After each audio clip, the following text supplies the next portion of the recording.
Bonjour Isa, Bonjour Céline. comment vas-tu? Bah, je suis plutôt pas mal, merci. OK. Je te souhaite la bienvenue sur le plateau de Début TV. Bah, On va merci. parler un petit peu de toi. Ouais. Est-ce que tu peux nous parler de ton enfance et des premières expériences qui ont façonné ton parcours? Oui, alors, 1re expérience qui m'a bien façonnée, c'est que moi j'ai grandi dans un village de Lozère perdu où il y avait à peu près 150 habitants, OK. où, la classe primaire, il y avait à peu près toutes les classes réunies dans une même classe et j'avais des parents hôteliers restaurateurs et avec ma sœur, on s'est retrouvés, dans une grande station, qui s'appelle l'Alpe d'Huez, une station de ski. Ouais. Donc moi j'avais 7 ans, ma sœur avait à peu près 12 ans.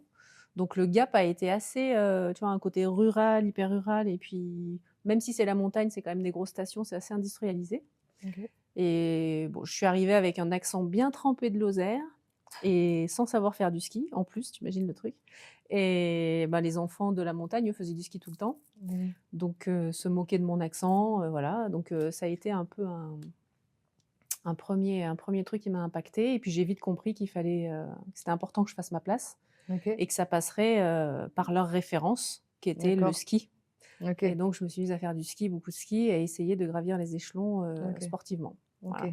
Et du coup, en fait, ce qui te pousse dans le sport à haut niveau, c'est un peu prendre la revanche et qu'on arrête de se moquer de toi? Ouais, je pense, bah, au-delà de la c'est plus, me faire une place OK. parce que je sentais que c'était pas voilà, j'étais pas adéquate quoi, j'étais pas et que je me sentais pas inclus et que ça me dérangeait beaucoup, D'accord. donc j'ai essayé de trouver le meilleur moyen pour m'inclure, donc de rentrer dans leur monde. OK, et du coup, c'est ce qui t'amène, finalement, vers le sport à haut niveau? Ouais, ouais, puis là, tu parlais d'événements marquants, donc ça a été un premier événement marquant. Le deuxième événement marquant, c'est qu'effectivement, dans mon parcours de vie, je change de sport, enfin, je vais pour changer de sport. Je voulais faire du snowboard et avant que je me lance dans le snowboard, qui était à l'époque très mal vu, OK. mes parents décident de m'envoyer en Australie. J'avais à peu près 16 ans, donc à l'autre bout du monde, j'avais jamais voyagé, pour que je m'entraîne en ski, que je sorte un petit peu de ce qui m'agaçait dans le ski en France D'accord. et pour expérimenter autre chose, prendre l'air, quoi. Sauf que OK. prendre l'air, ça fait loin quand même. Ça fait un peu loin Voilà l'Australie, et ouais. donc à 16 ans, je me suis retrouvée, ouais, à l'autre bout du monde, donc j'étais accueillie dans une famille, j'avais un entraînement, à faire, parce que j'étais dans un club de ski et j'avoue que ça a été une expérience, assez forte parce que je parlais pas anglais, j'avais jamais pris l'avion. À l'époque, il y avait pas d'internet, le OK. téléphone, on s'appelait peu, ça coûtait très cher. Il y avait un peu de fax et j'ai eu de grands moments de Mmh. solitude, Mmh mh. mais à la fois, aujourd'hui, je dis à mon père, mais je disais à mes parents: «C'est le plus beau cadeau qui m'ait fait» parce que j'ai l'impression que ça a été une lancée, une lignée de tout ce qui s'est passé pour moi derrière. D'accord. Ça t'a Voilà. permis de développer des qualités, des Ouais, de me débrouiller, de comprendre que j'avais la capacité à me débrouiller toute seule, à apprendre une langue, à gérer des relations et de pas ouais. avoir, à pleurer dans les jupes de papa ou de maman, C'est sûr, ils étaient plus là. voilà, ils étaient pas là et Ah même ouais. si c'était une fois par semaine, c'était pas longtemps donc C'était fallait que je me ouais, débrouille ouais. et en fait, ben, au retour de ce voyage, donc je continue le ski mais je décide d'arrêter le ski pour faire du snowboard et dans un sport qui était, ouais, qui était pas vraiment un sport, reconnu, enfin, c'était vraiment le Ouais, c'était sport tout de nouveau. c'est des trucs, Mmh. pas intéressants pour le milieu du ski et l'arrêt du ski pour me mettre au snowboard, ça en tout cas, moi, comment je l'ai perçu, c'est que ça a pas été très bien vu. J'ai été virée du ski études, alors D'accord. il y a pas de aujourd'hui, il y a pas d'amertume, mais à l'époque, je le prenais un peu comme un rejet alors que c'est Bah, juste que le snowboard n'existait pas et qu'eux, ils bah, pouvaient pas me OK. donc Mmh. du coup, oui, ces passages-là ont été assez forts, Mmh. voilà. Et donc ça, c'est pour le début de ouais, ma construction un petit peu. Mmh. Après, il y a les gros événements marquants de ma vie, parce que tu parles d'impact. Ouais. C'est effectivement les décès, donc j'ai ma sœur qui a eu un accident de voiture, qui a perdu sa fille, donc ça, dans la famille, ça a été très impactant. Mmh mh. Ensuite, on a perdu notre maman de la suite d'un cancer. Et puis moi, j'ai 2 rivales, qui sont Karine Ruby et Julie Pomagalski dans toute ma carrière, avec qui j'ai fait toute ma carrière en fait, de française et Karine Ruby qui est décédée en 2009, elle avait 30 ans et Julie Pomagalski qui avait 40 ans, en 2021. Donc c'est voilà, c'est des personnes très importantes dans ma vie, donc au Mmh niveau mh. familial et au niveau sportif, tout ce qui Mmh mh. m'a construit, qui font que ça a été des moments, très impactants, qui restent impactants. OK, et ça, du coup, ça a, réveillé quoi chez toi comme, Comme qualité, comme est-ce que L'envie de tu créer t'es des souvenirs, parce qu'on OK, sait jamais. OK, ouais, ouais. Donc quand je dis ça, je dis créer des souvenirs parce que c'est vrai que ma sœur dit souvent: «Mais alors toi avec tes trucs de souvenirs, j'essaye d'organiser des événements, des vacances, des choses pour qu'on partage, voilà». Donc souvent elle rigole, elle me dit: «Bah, tu peux encore créer un souvenir quoi», voilà. Mais c'est vrai que Ouais, je c'est comprends. voilà, dans ce partage-là, je pense que ça a développé ça. OK. Et à quel moment tu as réalisé que tu voulais du coup devenir championne olympique? Ah oui, ça c'est bah, justement, on revient un peu en arrière. Là, je Ouais, dois avoir 9, 10 ans ouais. et à 9, 10 ans, bah, justement, où j'essaye de me faire ma place dans ce milieu de ski là et Mmh. c'est pas facile parce qu'au début, j'ai pas commencé toute jeune comme eux et franchement, j'en bave et ce truc un peu de se dire, «J'y arriverai», je me note sur un papier, je je serai championne olympique. Donc il y a pas marqué de quoi, tu vois? Je savais pas. Je serai championne olympique et en fait, je vois le papier, je vois écrit le truc, je flippe, je me dis: «Si quelqu'un tombe dessus, il va me prendre pour une folle», donc je me vois encore chiffonner le papier, le jeter dans la cuve des toilettes, tirer la chasse et genre ouf, ouf, tu vois? Personne ne vu. Personne me verra, mais comme tu sais, il y avait un truc, alors c'est marrant vu le parcours parce qu'effectivement j'ai atteint ce titre Ouais, c'est olympique. sûr. Mmh. Je l'aurais pas atteint, cette histoire n'aurait pas de sens, mais pour le coup de Bah l'avoir là, oui. écrit Mmh. et que j'ai atteint ce résultat-là, c'est marrant, quoi. Ouais, c'est marrant effectivement. Et tu as certainement dû faire, face à des défis durant ta carrière sportive. Mmh Comment mh. tu as pu les surmonter? Bah, les premiers défis, c'était qu'effectivement, quand j'ai arrêté le ski, que je me suis mise au snowboard, c'était un sport qui était, donc pas du tout encadré. C'était un sport de jeunes, il y avait pas d'institution, pas de fédération. Donc c'était le système D et je me souviens qu'il fallait que je trouve de l'argent pour pouvoir payer, bah, mon entraîneur, mes déplacements, enfin D'accord. et je me revois encore avec mon père assis sur une table où Ouais. on faisait un business plan pour Mmh. savoir combien ça allait me coûter, combien il fallait que je Ah trouve. d'accord. Après, c'est, ben, comment tu vas trouver l'argent? Donc je commençais à faire des résultats, à avoir quelques coupures de presse et puis les copains qui te disent: «Bah, faut que tu fasses un pressbook». Mais qu'est-ce que c'est qu'un pressbook? Donc c'est un apprentissage de la vie, mais c'est alors des épreuves. Je le prends pas comme le mot épreuve, c'est une expérience qui m'a Ouais, construite. ouais, plutôt des défis en Après des fait défis, à voilà, c'est relever, plus voilà. plus des Mmh défis. mh, mmh. Après effectivement, il y a cette première participation aux Jeux olympiques de Nagano où, je suis prétendante à une médaille et je passe à côté, lamentablement. Donc c'est ce que j'utilise beaucoup en conférence aujourd'hui parce que, ben, je reconstruis quelque chose pour 4 ans plus tard pour gagner les Jeux olympiques. Donc Mmh mh.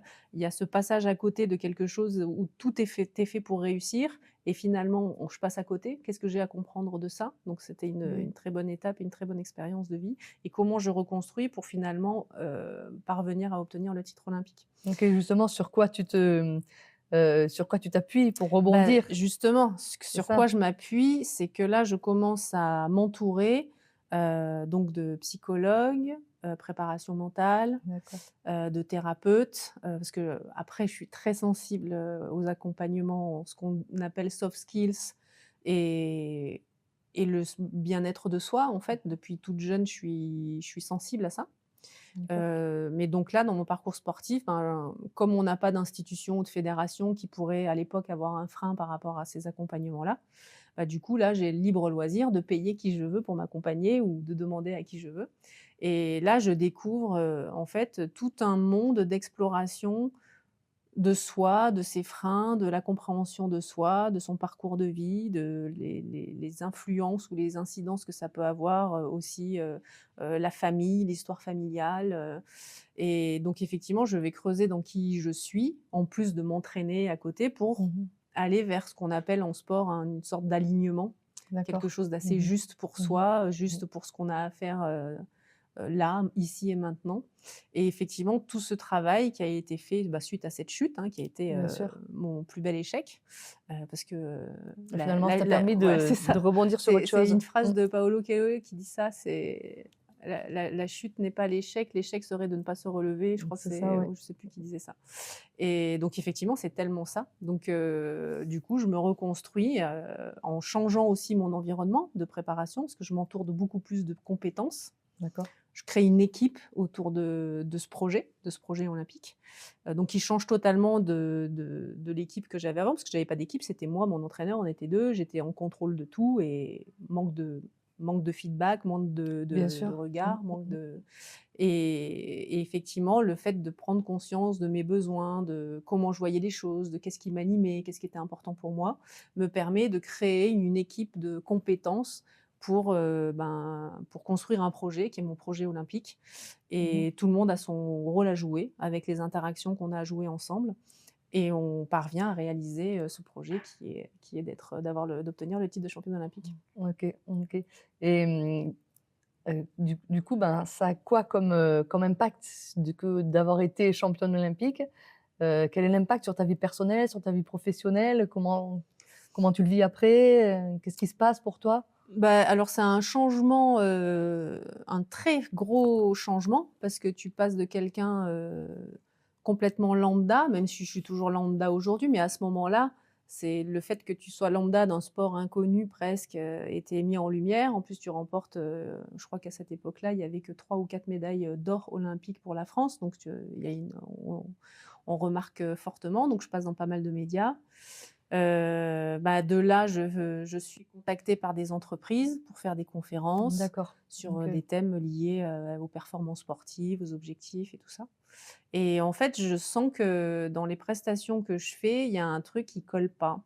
Il y a quelque chose où je me dis: «J'ai l'impression de faire un beau storytelling», tu vois? D'accord. Mais qu'est-ce que j'apporte vraiment aux gens si c'est de leur dire: «Regardez comment, j'ai été forte» OK. et je voyais pas et il me manquait un truc. Et donc ce truc-là, effectivement, en cherchant, ben, j'ai trouvé le coaching, D'accord. l'intelligence Mmh. collective, enfin Bah, toutes c'est comme ces ça que tu amènes le ouais, coaching, c'est comme parce ça qu'il que te manquait quelque ouais, chose, il me manquait un juste truc. raconter ton histoire, ça ne te suffisait pas, il Mmh, fallait que tu puisses transmettre autre ouais. chose. Peut-être ce C'est-à-dire que que tu avais mis en c'est au place. travers de mon expérience et des compréhensions, c'est comment après dans l'échange, parce que je partageais beaucoup avec les personnes, dans les séminaires et c'est comment dans l'échange avec eux, plutôt que d'avoir quelque chose de descendant, de dire: «Bah, j'ai fait comme ci, j'ai fait comme ça», c'est de voir eux, qu'est-ce qui résonne chez eux, comment ils sont, qu'est-ce qui pourrait, les aider, comment ils verraient les Mmh mh. choses, au travers de peut-être certaines résonances qu'ils ont dans mon histoire. Et de là pouvoir, ben, vraiment faire un échange, on va dire, transversal et qu'eux prennent vraiment des choses qui fassent qu'ils grandissent de nos échanges plutôt que de prendre une information: «Bah, elle est trop forte, c'est génial, elle a gagné les jeux» et voilà quoi. Trop bien. Ouais. OK. Et justement, comment cette carrière sportive, ce titre olympique va influencer, ta façon de coacher? Hem, Bah, là, je lis beaucoup, effectivement, je joue. C'est vraiment, je joue sur cette carrière sportive, mais en fait, il se trouve que mon sport est devenu olympique et c'est Idriss Aberkane qui dit ça. Bah, j'ai la chance d'avoir eu des doctorats dans des choses qui m'animaient. Bah, moi, j'ai eu la chance d'avoir que le snowboard soit devenu olympique et c'était quelque chose qui m'animait. Donc ce titre, j'en joue pour justement transmettre et faire en sorte de partager quelque chose qui puisse, comment dire? Révéler un potentiel chez quelqu'un ou D'accord. parce qu'on n'est pas tous, comment dire? Je veux pas désacraliser le titre olympique du tout, on n'est pas tous, comment dire? On va pas tous réaliser quelque chose de cette importance-là dans sa vie, Mmh mh. mais ça veut pas dire que c'est pas important tout ce qu'on fait, même si c'est pas reconnu par la Bien société, sûr, bien sûr. et ce qui fait qu'on va pouvoir se révéler ou révéler son potentiel, ben, c'est effectivement dans la connaissance de soi et moi ce que j'essaie de transmettre, c'est justement approfondir, ce qui peut, ben, voilà, ce qu'on parle de nos freins, de nos blocages, de notre histoire de vie, et c'est ça que j'ai envie de je me sens un peu comme un colibri, tu vois? Avec, ce que je peux apporter, ben, voilà, si je fais mon job une fois que j'ai un échange et puis qu'il y a une graine de semée qui permet de mais même pour moi, hein, parce que dans Même pour toi? l'échange, en fait, Mmh mh. moi, j'apprends tout le temps Mmh mh. et je m'enrichis de ça aussi. Et quelles compétences tu vas mettre, en place? Quelles techniques tu vas utiliser justement? Bon, en plus de tout ce que ta carrière sportive t'a apporté au niveau qualité Mmh mh. humaine, de quelles Moi, compétences alors la tu te sers? compétence, Ou techniques oui, oui, peut-être, mais même la compétence au-delà de tous les outils, toutes les techniques qui peuvent exister, ça s'apprend ça. Tu vois? Bien sûr. C'est Mmh mh. tout un outil, voilà. Mmh mh. En revanche, il y a quelque chose qui est hyper important, c'est la relation. D'accord. Quand tu as la relation avec une personne et quand je dis relation, c'est l'autorisation de s'échanger franco, de s'échanger vrai et quand, de part et d'autre, hein, que moi je me sente autorisée à échanger vrai et que la personne se sente autorisée Mmh mh. et bien cette relation-là, en fait, une fois que tu l'as, Pour moi, c'est la magie de tous les possibles. Et après, les outils sont utiles pour, mettre en action, voilà, faire des choses qui soient plus précises, ajustées. Mais ce qui va se passer dans une relation, mais dans la vie de tous les jours, hein, c'est magique, hein. Une amitié peut te faire, avancer, une relation amoureuse peut te faire progresser, mais une relation, coaching, peut aussi être, si elle est en vérité, en authenticité et dans la permission. Voilà. D'accord, d'accord. Est-ce que c'est un peu ta philosophie de vie d'être dans l'authenticité? Ouais, sans vérité, je pense déjà, on part sur quelque chose de biaisé. Il y a un écart, en fait, si on ne sait pas, on ne fait qu'interpréter et quand il y a pas de vérité ou quand il y a de l'ambiguïté, eh bien, c'est là où on commence à interpréter les choses en fonction de soi Bien et du sûr. coup de soi en fonction de nos peurs, peut-être Mmh. et donc là, tout devient biaisé, quoi. OK. Je comprends, je comprends. Est-ce que tu as des engagements actuellement? Est-ce que comment tu transmets, tes compétences, tes connaissances, ton authenticité? Bah, oui, moi, là, je travaille avec l'organisme, Haut Débit, Ouais. auprès de qui je me suis formée. Mmh. Heu, il y a son formateur qui est très challengeant et d'ailleurs, c'est pour ça que je me suis lancée là, dans, l'animation des formations qui s'appellent, Vous en mieux, Ouais. chez Odébi. Donc effectivement, au départ, c'est pour ça que je dis la relation, elle est importante parce que, heu, quand, heu, quand il m'a proposé de prendre l'animation d'un groupe Vous en mieux, alors que bon, je sortais de formation et tout ça, sur le moment, je me suis dit: bah, pas là, non. Et en fait, je réfléchis en me disant: «Mais comme j'ai leur relation, que j'ai une certaine confiance, une certaine authenticité, vérité, en face et moi je le suis aussi, et bien je me dis s'ils pensent que je suis capable, c'est que je dois l'être». Même si là, je me dis: «Tiens, c'est étrange» et après j'ai confiance en ma capacité de travail, d'engagement, et du coup j'ai dit «oui» et c'est un peu aussi l'histoire de ma vie, c'est que quelque Ouais. part je trouve que si je relis un peu, hein, parce que maintenant à 50 ans bientôt, je relis un peu ça, je me dis qu'effectivement je suis un peu opportuniste. Du moment où dans les relations, c'est pour ça que c'est important, D'accord, la relation dans est les relations importante. que je peux Mmh. avoir, quand on me propose, des opportunités, si la relation que j'ai est vraie et authentique, et ben, en fait, j'ose et en osant, j'apprends énormément, j'expérimente, j'ai le sentiment d'être, ouais, la vie est expérience et moi j'ai l'impression d'être, une exploratrice de l'expérience de vie, tu vois? Donc j'ose, donc voilà. D'accord. Et tout à l'heure, tu me disais, que la première fois que tu vas aux Jeux olympiques, finalement, tu fais une chute, Lamentable. voilà, et qu'en fait, tu te sers de cette chute pour rebondir Ouais, et tu mets en place, certaines choses pendant 4 ans. ouais. Enfin, tu pars un peu à la découverte de toi, Mmh. tu t'entoures d'autres personnes, tu Mmh. crées une relation Mmh. et est-ce que justement ces 4 ans-là, en fait, dans lesquels tu te cherches, tu trouves tu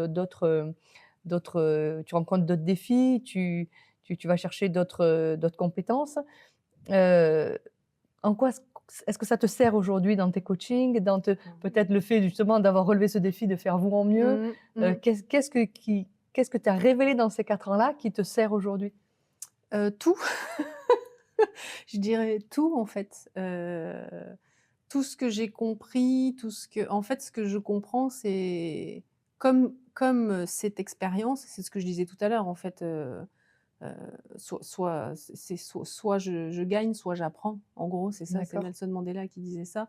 Mais c'est effectivement ce que j'ai conscientisé, c'est qu'en fait, quel que soit le résultat, en tout cas, ce que tu mets en place pour aller jusqu'au résultat, il y a un apprentissage. Et donc dans le fait d'oser peut-être, c'est que je me dis que quoi qu'il arrive, je sortirai quelque chose de cette expérience-là qui me sera d'accord. bénéfique. Donc bah, l'expérience olympique a validé que ça pouvait fonctionner parce que j'arrive, je Finalement. concrétise quelque Mmh. chose.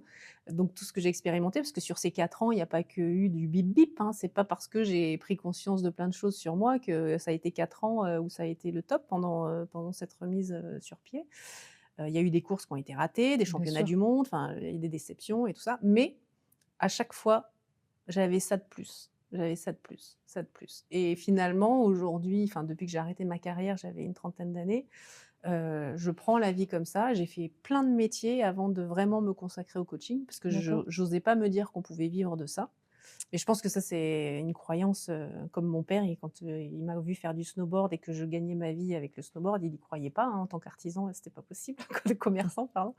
Donc là, de me dire que je pouvais vivre du coaching, donc avant ça, j'ai expérimenté plein de choses, mais qui aujourd'hui me servent de toute façon dans ce que je fais. Donc c'est comme si c'était un cercle vertueux. À Voilà. chaque fois, tu apprends Ouais. quelque chose de nouveau. D'accord. Et quelle est ta vision, de l'avenir du coaching dans ton par exemple dans le milieu sportif? Heu, Parce que là, tu fais des formations Ouais. vont en mieux, développement Mmh mh. personnel, Mmh. mais tu fais quoi d'autre en fait, Bah, je fais des conférences, je fais, de l'intelligence collective dans les entreprises, donc voilà, je développe, beaucoup. Heu, En fait, l'avenir du coaching pour moi, ça devrait déjà ça devrait pas être un métier, c'est un état d'esprit. D'accord. C'est un état d'esprit qui devrait être, éduqué. C'est-à-dire que qu'est-ce que c'est que le coaching? Ben, c'est tenter de se comprendre soi, comprendre l'autre et quelque part le monde est face à des défis qu'on n'a jamais eu auparavant, c'est-à-dire que la planète va mal, que les incompréhensions, les écarts de compréhension entre les gens, sont tellement forts qu'on a du mal à trouver une conciliation commune pour, Mmh. faire les efforts qu'il faut ou en tout cas, et voilà, comme je te dis, tel un colibri, l'idée c'est que cet état d'esprit, d'essayer de se comprendre plutôt que de s'opposer ou de se voilà, et ben, c'est une façon d'être quoi, c'est une raison d'être, un état d'esprit. Donc bien sûr que ça a de l'avenir parce que pour moi, c'est une des clés, voire, la clé principale. D'accord, L'humanisme, quoi. bien sûr. Et si tu devais, par exemple, demain, il y a une personne qui vient te voir, qui te dit: «Voilà, je sais que, après ta chute lamentable, Ouais. tu as réussi, 4 ans après à gagner les Mmh. les jeux olympiques» et elle vient te voir, dit: «Moi, je veux faire pareil». Mmh. Quel serait le ou les conseils que tu pourrais lui donner? Comment tu l'accompagnerais? Ah bah, je Qu'est-ce que tu poserais lui déjà beaucoup de transmettrais? questions pour savoir, ce qu'il y a derrière ça. Si effectivement, ouais, parce qu'il y a beaucoup de ressentis aussi, dans l'accompagnement, hein. C'est 2 personnes, on voit bien que parfois on croise quelqu'un, on peut pas le saquer et puis parfois on le croise, on l'adore. Enfin, il y a des trucs comme ça. Non, mais c'est vrai, dit comme ça, et on sait pas pourquoi. Mais C'est vrai. l'idée, c'est que plutôt que de se rester sur le truc: «Je peux pas le saquer», c'est de dire: «Mais attends, il y a un truc, je vais essayer de comprendre» et puis tu parles et puis il arrive plein de fois où des personnes où tu pensais que tu aurais pas d'affinité, tu vas avoir des affinités. OK, Donc c'est déjà se mettre à l'esprit que, OK. voilà, on peut déjà, juste s'intéresser pour voir, si on valide ou pas. Et je me rappelle plus ta question de Et si départ. tu valides, du coup, que la personne vient te Ah, voir, si elle tu non, valide bah, et qu'elle, si moi quelqu'un vient me voir, moi je suis toujours ouverte, moi j'ai toujours voilà, elle te envie d'échanger. dit du Qu'est-ce coup que je lui conseille? Mais ouais, je enfin conseille pas conseil, moi. pas le conseiller, mais comment tu l'accompagnes, en fait, Comment là-dedans, dans je son l'accompagne par, déjà le questionnement. Ce qui est important, c'est que j'amène la personne à se comprendre, mais mmh pour l'amener à se comprendre, il faut que je la comprenne et donc j'essaye de rentrer dans son fonctionnement, en fait. Qu'est-ce qui fait qu'elle se comporte comme ça? Et trouver finalement les clés chez elle. mh. Heu, Comme je te disais, dans la relation, c'est hyper important. OK, Hem, Après, bien sûr que le coaching, on fait pas des miracles. C'est pas quand tu as bien sûr. 40 ans ou 30 ans de vie, avec certains blocages, que tu vas débloquer toute une vie comme ça. En revanche, on va trouver des clés, qui vont nous permettre de lever certains freins sur certaines situations Mmh. et une fois qu'on les passe, ces situations, ouais, on a l'impression enfin, ça fait grandir, les gens, ça permet de dire: «Ouais, en fait, je suis capable» et puis on va retomber sur un frein et là, ben, à nouveau, l'accompagnement, le coaching, parce que c'est que comme ça, c'est pas il y a pas de magie. C'est prendre du temps au même titre que, heu, si je veux performer dans un sport, il va falloir que je prenne du temps pour me préparer. Si je veux, perdre du poids, c'est important que je prenne du temps pour m'intéresser à mon corps, à mon hygiène de vie, à Bien qu'est-ce sûr. que je fais de bon pour mon Mmh. corps et j'ai de la difficulté moi avec la magie parce que voilà, puis on sait bien, alors, la psychologie, c'est des accompagnements qui sont longs. Nous, on n'est pas dans la psychologie, on est dans du coaching, donc on fait des accompagnements sur des objectifs précis pour passer des étapes, mais de toute façon, pour pouvoir passer plein d'étapes, ben, il faut du temps. Donc peut-être que la première chose que je poserais comme question à la personne, c'est, quel est le temps que tu souhaites accorder à cet accompagnement? Déjà, D'accord. ouais. OK, OK. OK et pour le mot de la fin, si tu avais un conseil à donner aux personnes qui, comme toi, bah, ont d'abord un métier peut-être de sportif ou peu importe, Mmh. puis après qui se dirigent vers le coaching. Mmh mh. Quels conseils tu pourrais donner, est-ce que ce serait, de se former, bah, pour les amener vraiment Bah, moi, tu à sais, à je vais se être cash, révéler? hein, je vais te dire, rejoins-nous, chez Odébi. Bah, on est sur le plateau de Odébi, non? Bien sûr, Non, et mais je qu'est-ce qu'au dirais, début il y a d'exceptionnel pour venir pour pour amener moi, enfin ouais, d'exceptionnel, je exceptionnel, saurais pas ouais, ça, ouais. mais qui t'a Non, mais qui a moi, qui pourrait ce attirer? que je trouve, c'est que alors effectivement, le coaching aujourd'hui en entreprise et autres, c'est voilà, sur la productivité, la performance, alors on sait faire. Mais pour moi, la dimension, que je trouve chez Odébi et qui m'a plu parce qu'en fait, c'est ce que j'ai connu dans mes accompagnements quand je faisais du sport, hein. OK. C'est vraiment sur le côté, on descend dans l'émotionnel, dans la personnalité, et ça en entreprise, dès qu'on parle d'émotion et de personnalité, enfin personnalité, ça y est, on y est avec tous ces outils de profil de Mmh. personnalité, Mmh mh. mais l'émotion, ce que je peux ressentir, ce que je peux dire aux autres ou pas de moi et en fait, quitte à prendre, l'exemple du sport dans l'entreprise, moi j'ai envie de dire, faut prendre l'ensemble. On va pas se OK. focaliser que sur les méthodes de performance, enfin, D'accord. en tout cas techniques, tu Mmh vois? mh. Donc pragmatique, outils. Il y a tout ce qui va à côté, c'est-à-dire que les athlètes, ils sont faits essentiellement d'émotions. En plus, la période de vie où on fait du sport de haut niveau, c'est Mmh. souvent une période où on est dans beaucoup d'émotionnel parce Mmh. que, ben, le C'est que tu cortex commences jeune bah, aussi, voilà, tu donc commences jeune, mmh. donc on est beaucoup situé dans le limbique. Donc l'émotion et ce que je ressens, qui je suis est hyper importante et autant on est capable de se dire: «Bah, tiens, cet athlète qui est prétendant à un titre ou je sais pas quoi, ce jour-là, passe à côté» et puis on peut lui trouver des excuses parce qu'on sait que peut-être c'est quelqu'un qui, était en conflit avec son entraîneur ou a eu un problème familial ou, tu vois? Là, on peut le comprendre. En revanche, chez quelqu'un dans une entreprise, un manager ou quelqu'un qui, voilà, qui travaille dans l'entreprise, on va pas vouloir savoir quelle est sa vie, quelle émotion il traverse, juste il faut qu'il fasse son job, quoi. OK. Et pour moi, en fait, c'est si on prend le sport comme exemple, bah, prenons-le jusqu'au bout et il serait peut-être temps que l'entreprise s'intéresse à ce que vivent les gens dans l'entreprise, qui ils sont dans l'entreprise, qu'est-ce qu'ils ont envie aussi de vivre dans Mmh. l'entreprise. C'est-à-dire que plutôt que ça parte d'en haut et que ça descende, et ben, peut-être que les 2 se rejoignent sur quelque chose de plus transversal, c'est qu'est-ce qu'on a envie de faire ensemble et comment on le fait ensemble. Et de ça, ben, il faut parler un peu de ce qui nous anime, de soi. D'accord. Donc du coup, le conseil que tu donnerais au coach, c'est de s'intéresser à l'humain finalement? Ouais, complètement. OK. Alors je pense que déjà la personne qui s'intéresse au coaching s'intéresse à l'humain, mais après, sous quelle forme, tu vois? OK.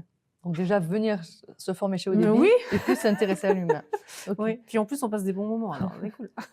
Oui et si tu avais, si tu avais en 2-3 mots, si tu pouvais résumer ton parcours de vie de la petite Isa qui, part de son village de 150 habitants, Ouais, mon de parcours de Lozère vie, et puis jusqu'à maintenant, au début, si tu avais enfin ah coach, au je début, en moi je quelques me mots, qu'est-ce que tu dirais? Ou un dirais, seul mot si tu bah, quelle aventurière, au OK, final. OK. Isabelle l'aventurière. Ouais, c'est ça, au Mmh. final, Dora l'exploratrice. On a Dora l'exploratrice, on a Isabelle l'aventurière. C'est C'est ça, merveilleux. ouais. Ah oui, parce que moi je me suis retrouvée quand même, à un trophée mer et montagne, avec, le plus grand des aventuriers, qui est, mince, j'ai le mot sur la comment il s'appelle déjà? Mike Horn, Ah voilà. oui. Mmh. Je me suis retrouvée avec Mike Horn. J'ai Ouais. adoré, très très belle expérience avec Mike Horn.